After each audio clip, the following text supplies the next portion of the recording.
Hi, I'm Dee Dee Bass-Wilbon. And I'm Dina Bass-Williams. And we are the Bass Sisters. So, Dina, we are in our pink. Pink is strong. It is October and it is Breast Cancer Awareness Month. So, ladies, make sure you get checked. Encourage your friends and families to get checked. We like to send prayers out to Casey DeSantis. She was just recently diagnosed with breast cancer, and to all men and women who are suffering from breast cancer, we are sending you our prayers to you and your families. Absolutely. We don't just say we're sending prayers. We actually pray. We do pray. So we will be keeping breast cancer awareness in our prayers this month and every month. All the time. So that's why we're in our pink. Pink. And I'm actually in pink merch. I actually think I wore this shirt recently on the show, but at any rate, it's okay. Yes, one of my favorite shows. These shirts and my favorite shows, Policy and Pound Cake. No, Policy. Attack Policy. We can't read. The shirt Attack Policy, not people. Attack Policy, not people. That is what we do here on Policy and Pound Cake. We don't attack people. Have you gotten your merch? Get your merch. There's some really fun merch in the store. There really is some fun merch in the store. So you've got to get your merch, and you've got to take a picture in your merch and post it and share it with us so that other people can see you wearing your merch. Yes, absolutely. So it's there fall. Is some fun merch, you guys. I am putting out my fall wreath and such, which is really hand-me-downs. I was gonna say, where did you get that wreath from? Hand-me-downs. My fall decorations are already out. Yeah, my fall decorations are always her fall decorations from the previous year. So I got my hand-me-downs. I'm gonna put them out. But pass downs are some of the best things. Absolutely, and leftovers. Exactly. While we're at it, everybody, leftovers. Thanksgiving dinner is great, but Thanksgiving dinner the day after is even better. So we digress. We have a serious show. We're excited to be talking about a serious issue. But before we get to our guest, I was listening to a radio broadcast that I used to listen to religiously. I'm not going to name it because we are in the media business and we don't. Actually, should I name it? I don't care. Anyway, NPR, what's up with this pregnant people? Dina, don't get me started. And I went back to see how far back they've been saying pregnant people, but they're deliberately saying pregnant people, but it was at least as far back as 2018. Is that like a part of the AP style guide now that you say pregnant people? But I have a question though. Can people get pregnant? Or do women get pregnant?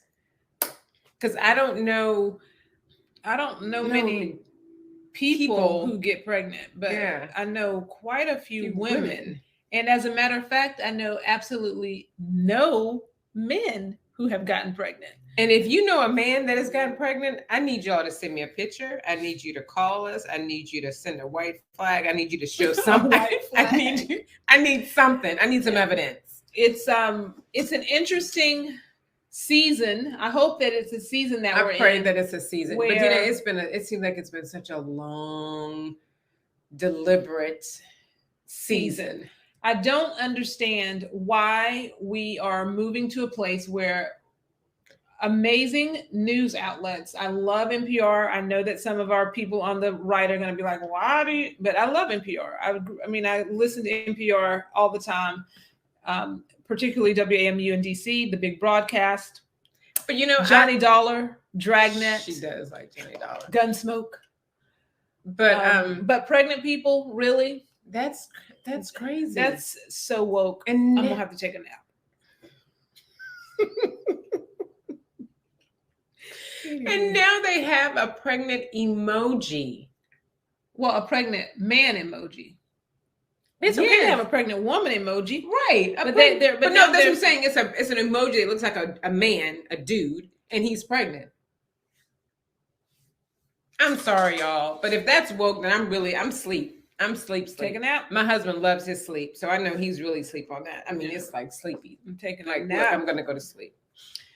Okay, so I'm sleep. For those listening, that was Dee Dee taking a nap. Today's topic, we're talking about abortion. We've talked about abortion in the past. We're talking about abortion now. We are a pro-life family. We are a pro-life podcast. We're a pro-life company. If you got problems with that, then deal with it. We have an amazing guest today. We have an amazing guest, so let's just get to it. We are so excited, everyone, to have our really good friend, Penny Young Nance, with us today. Penny is the president and CEO of Concerned Women for America. And for those of you who have been under a rock for the last 43 years and are not familiar with Concerned Women for America, it is an amazing organization that protects and promotes biblical values and constitutional principles through prayer, education, and advocacy. And Penny is the leader of this organization. She's phenomenal. This is her book, and we are so excited to have her here on Policy and Pound Cake. So thank you, Penny, so much for joining us. Well, thank you. You know, I lobbied to be on here. I love this show. I think you all do such a good job. And it's just such a sisters getting together. Got my coffee. I'm here in my office leaning back. And I just am excited to be on here with you all. Well, Penny, we're excited to have you. We love you. We love the voice that you have in the public square.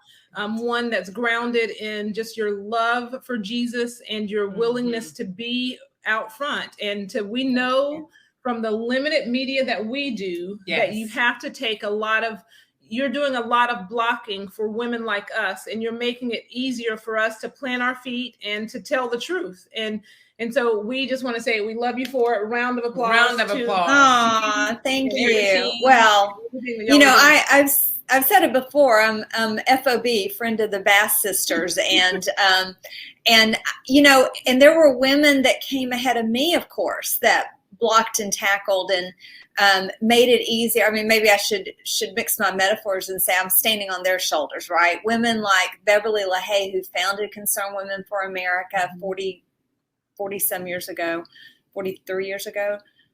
Women like Phyllis Schlafly, women in, the early conservative women who got elected to Congress, whose, names aren't well known anymore, but were the first ones out there leading on the life issue, and some of our Catholic sisters. So I'm just really grateful to be here and to have been blessed by God, honestly, to get to be the voice of conservative women that are our Concerned Women for America members. We have about 500,000 around the country. We have about 100 Young Women for America leaders, which are our collegiate and high school clubs.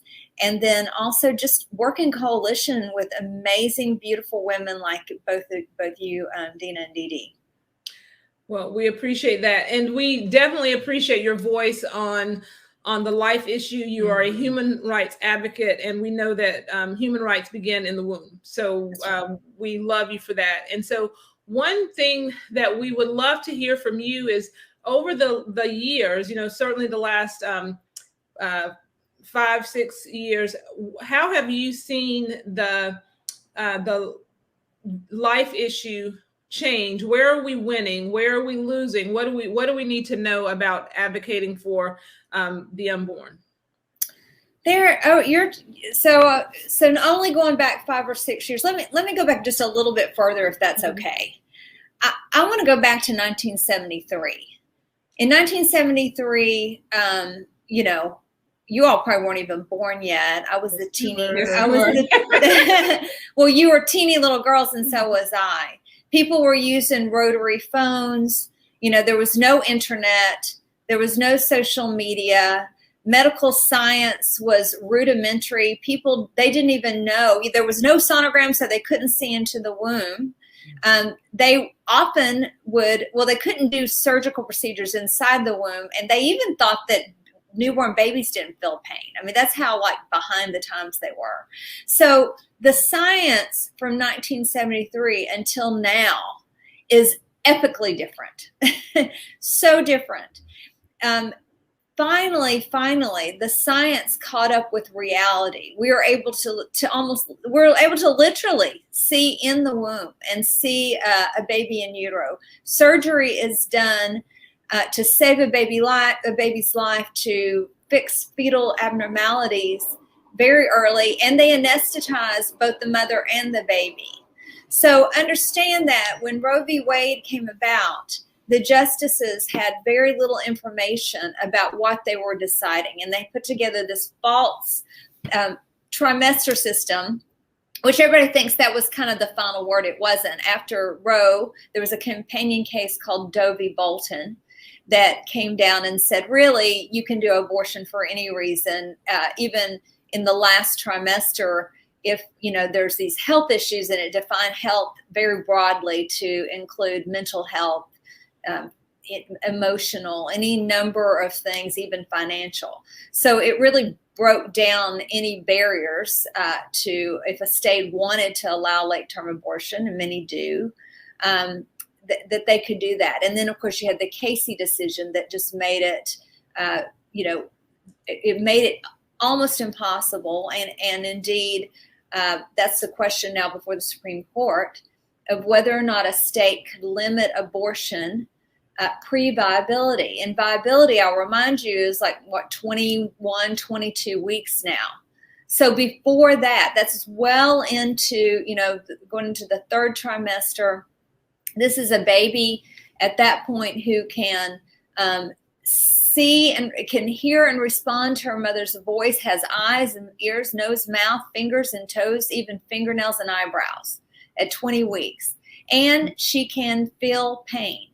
And so the 20-week ban would, based on Casey, and I'm getting a little bit in the weeds here, I understand, but let me just bear with me. Yes. Based on the Casey decision and other decisions before it, the 20-week ban would be, the prohibition would be found out of bounds with constitutional, the interpretation of the Constitution based on the Supreme Court precedents. Those are bad precedents based on on bad science. Now we have different science. So Mississippi, the case that's getting ready to go in front of the Supreme Court, the oral arguments are on December 1st, Concerned Women for America, and we invite all of you to join us to pray on the Supreme Court steps. We will be outside the chamber. The Supreme Court will decide whether or not the Mississippi law stands, and the Mississippi law simply says that we prohibit abortion after 15 weeks. That's second trimester.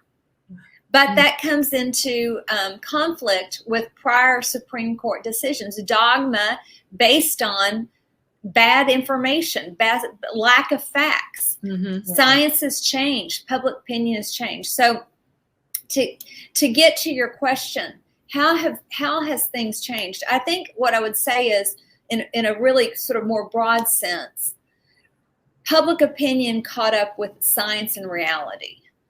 The American public are more pro-life now, and young people are more pro-life now than they've ever been in history. Mm-hmm. When I first started looking at polling years ago, it was women older than me, the women that were the sort of early feminists, that were the most dogmatic on abortion.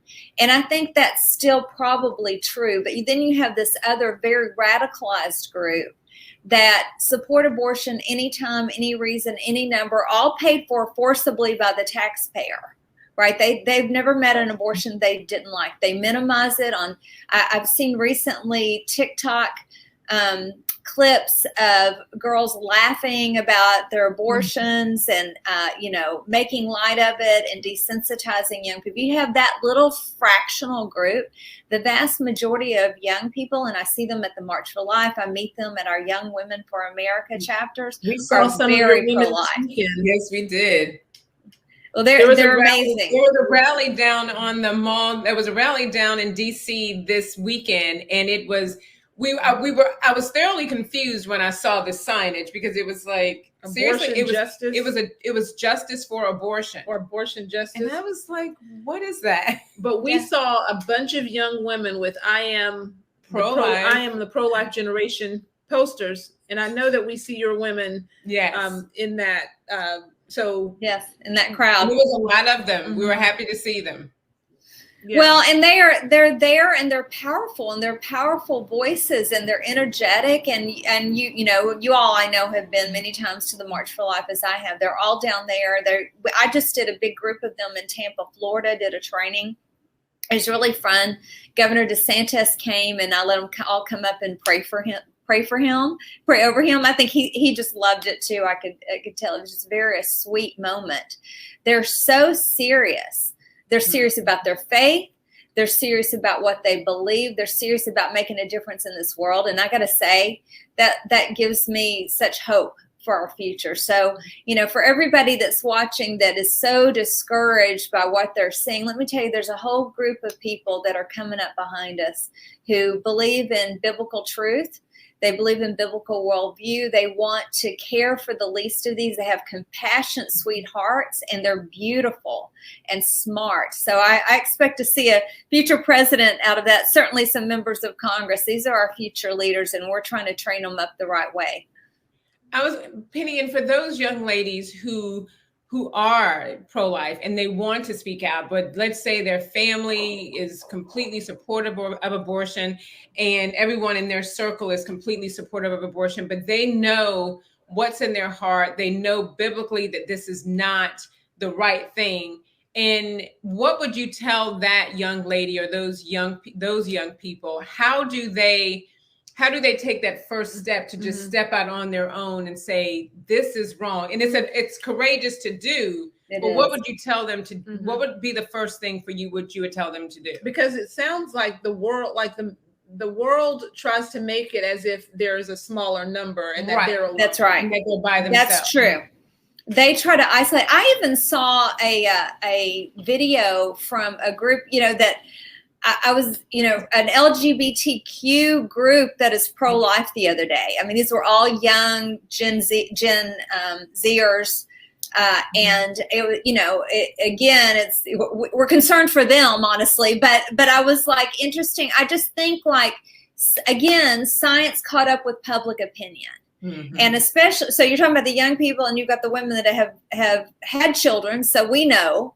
And then you maybe have this small group that's still in denial about it or don't want it doesn't really matter if it's a life. It's what I want. And I don't want to be confused with the facts. But back to your question for the young girls, and it's still hard on college campuses because the left has done a really good job of what you said, marginalizing and making you feel emotionally marginalized, making them feel like they're the only ones. But what we've discovered is the minute one of them holds up their hand, and I have these stories of them going up against a professor in class, and then afterwards they're swamped with people who say, yeah, I agree with you. Like what he was saying was wrong, but I just didn't know what to say. Right. So our goal is to teach them what to say. And we're not alone in this. I mean, we have other great organizations like Students for Life and Susan B. Anthony List and, other organizations that are active, on campuses. But what I say is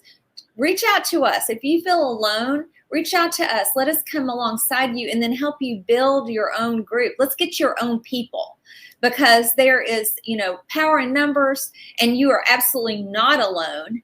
And you're right. And there, let's have the power of our convictions and join together. But what I know and hear over and over again is the minute they find, prayerfully find that a little bit of courage, draw on their faith, draw themselves up, take the time to learn ahead of time, just like Esther, right? You've got to prepare for these moments to speak truth so you know what to say. But they've learned fetal development. They've maybe read some of our lesson plans on life. They raise their hand. They challenge the teacher, the power that be, the professor, or maybe it's just their friend in their dorm who's lording it over them and say, no, I love you, but you're just wrong. And I just need to tell you why. Then other people come out of the woodwork to join in. Absolutely.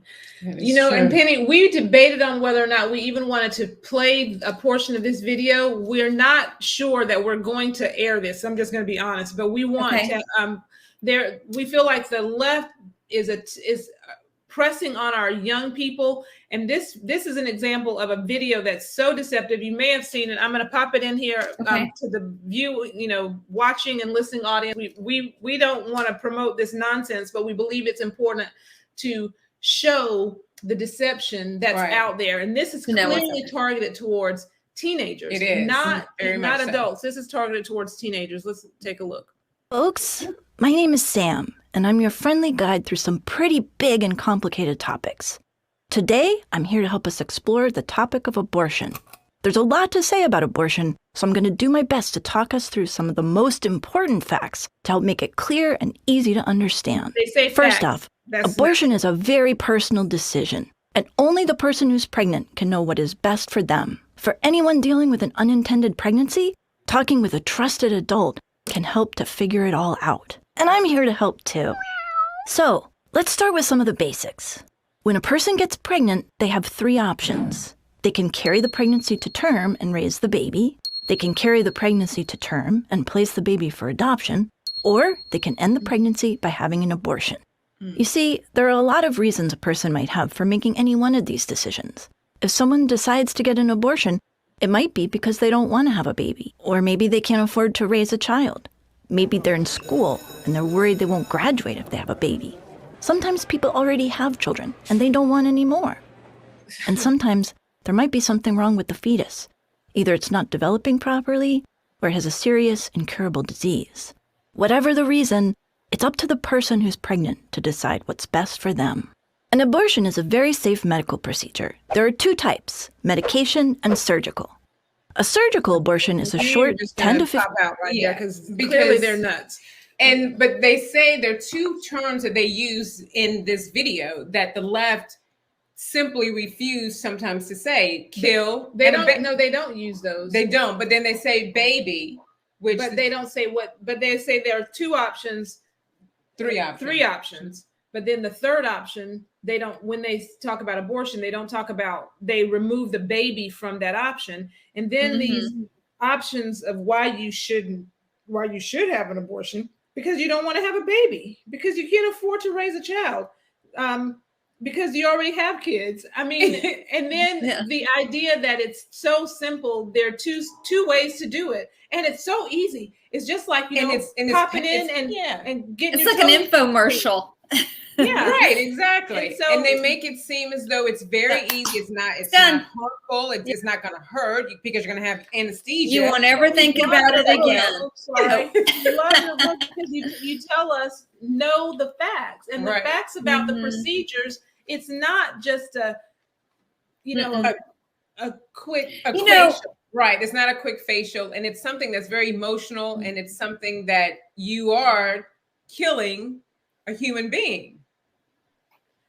How do you? Well, and you're going, and so the biggest, there's many problems with that, but the biggest problem is they act like it's just, it's over now. You just kind of move on with your life. And what I've learned, and because of the people who have told their stories over and over and over again, you have Silent No More women. They talk about the deep regret, and I'm not saying every single woman suffers, but I believe the vast majority suffer. Right. And you even had, I think the recent celebrity that came out talking about her abortion, Uma Thurman, did this piece, this op-ed recently, and I can't remember what was in the Post, I think. And basically she went through, she chose her career. What she thought it was this, bifurcated choice. Either I have to choose my career or I have to choose this child. Well, first off, that's a lie out of hell. Right. There's a whole bunch of women who had babies and have gone on to had very successful careers, including one that currently has 7 children and currently sits on the Supreme Court. So that part's not true. But she goes through and, she talks about, it's just regret just drips off the whole thing. And then, she gets to the end and says she doesn't have any regrets. Whereas I think, anybody that takes a minute to read that, reads this woman is still working through some really serious issues. Exactly. And that is not odd. That is, I think, pretty typical, because it is the ending of a life. And at some level, everybody knows that. At some level, they recognize that. What I really hope that happens, first off, I really think the Dobbs case I think we're going to win. I think that the Supreme Court is going to allow states to do what they feel best, what the people they govern that elected them to do, to pass the laws that represent their perspectives, I think things are going to change. And what I want to make sure, and what's already happened and what's happening, because the pro-life movement has grown up in these past, 40 some years, is we've got to make sure we're there and offering all the better alternatives. We, during the Trump administration, worked very hard to make sure there was plenty of money for community health centers, to make sure that pregnancy care centers could actually, have the resources they needed. There's about 4,000 community health centers that are independent. Sorry, not community health centers, but and there's way more of them. There's tens of thousands of those, but independent pregnancy care centers that are paid for by people's personal money and staffed with volunteers, many of whom are Concerned Women for America members, and they care for the whole woman, their health, give them even job training, help them, with finances, help them with education, help them with even bringing women into their own homes. I mean, these women are so all in for caring for the whole woman. Whereas the Planned Parenthood clinic, and there's only about 800. Do that. I was going to say they're one and done. They take your money and then they don't want to ever hear from you again. You have a complication, too bad, right? You go find another doctor, because that's not what they do. So I think that as the movement has matured, we have more opportunity, and I think we're ready for this moment. We want to care for the least of these. We want to present our ideas in a way and help women understand it doesn't have to be either or. That's a lie. Right. You can choose life and you can still have an abundant life. In fact, I would argue you have a much more abundant life. Exactly. That is so true. And that needs to be shouted from the rooftops, and people need to hear it over and over and over again, so that they know that they are not alone and that there are other choices for them to make. Penny, you're the best. And this spicy and feminine. Yes, let's end on the question, though. We got to ask her the policy and pound cake question. So when you're talking policy and politics, what is your favorite thing to eat? We, of course, like to eat pound cake. So do you have a... Does it have to be eat? Yeah. Can it be drink? Yes, it can be drink. What do you like to drink? This is my... Yeah, so I try not to eat too much. And and I do like pound cake. And by the way, I have a great pound cake recipe. This morning I was thinking I should have brought that. I'll send that to you. I have a really good pound cake recipe. It's a good Southern woman's. It's got cream cheese in it. Really good. But this is my coffee that my assistant made for me this morning, actually. And it's with oat milk and steamed oat milk and Splenda. So that's what I like. Wow, you are fancier than us. That's a fancy coffee. That's a fancy coffee. That's a very fancy coffee. But it sounds very good, though. Very, very good. Very good. And so really quickly, tell us again, we're going to be there on December 1st with you praying. Tell our listeners about it one more time. Oh, and I forgot to say, if you come to Instagram page, PY Nance 1, I don't know if it's PY Nance 1 or PY Nance. Anyway, and it'll be up on CWA today. I have a picture of me and Lynn Fitch, who is the beautiful woman from the Attorney General from Mississippi, who will be actually arguing in front of the Supreme Court on December 1st. I had lunch with her yesterday, and I promised her that while she's inside, that she can know on the outside, on the steps of the Supreme Court, will be women of faith praying for her. Absolutely. Praying for the Holy Spirit to be in that room and for the justices to see truth. And she was so grateful for that, and asked, and even people can't be there, to be praying for her on December 1st. So come join us. We'll come to concernedwomen.org, and we'll have more details of, what time to meet and all of that. I think we get out there around 9 a.m. This is, the Supreme Court has a way of doing things. So usually we start arguments about 10. We get out there early and, get our spots. The other side will be out there. It will be peaceful. It'll be loud, but it won't be us being loud, because we'll be speaking, but then we'll be praying. So be prepared for a little bit of a circus. You'll see a lot, and you'll see angry people on the other side. But you know what? that's when we really need to show up, right? We need to show up and Absolutely. prayerfully advocate for our beliefs and be there to show that that the women's marchers don't represent women. No. They represent a few women. They should say a few women's march, some women's march. Right. Over half of women in this country support life. So join us December 1st. I look forward to seeing you, my sisters, and I am so grateful for getting to be on your show. Thank you for having me. Thank you so much for joining us. We'll have to do it again in person soon. Absolutely. Okay. Thank you. Sounds good. Thank you. God bless. Have a good day. Penny Nance is amazing. She is amazing. She really is amazing. Feisty and feminine. Yes. But make sure that you go to concernwomen.org so that you can get all the information to join Penny and her team on December the 1st. You do not want to miss it. All right? Absolutely. Today, I can't believe that they are calling conservative justices radical, just as they called abolitionists radical, who fought for slaves to be considered as humans, as people. Mhm. I can't, why is that Right. so radical? Why is that? Why is it radical that life is life? That life is life. It's beyond me. We don't know, but we thank you for joining us. Remember to like, follow, and share.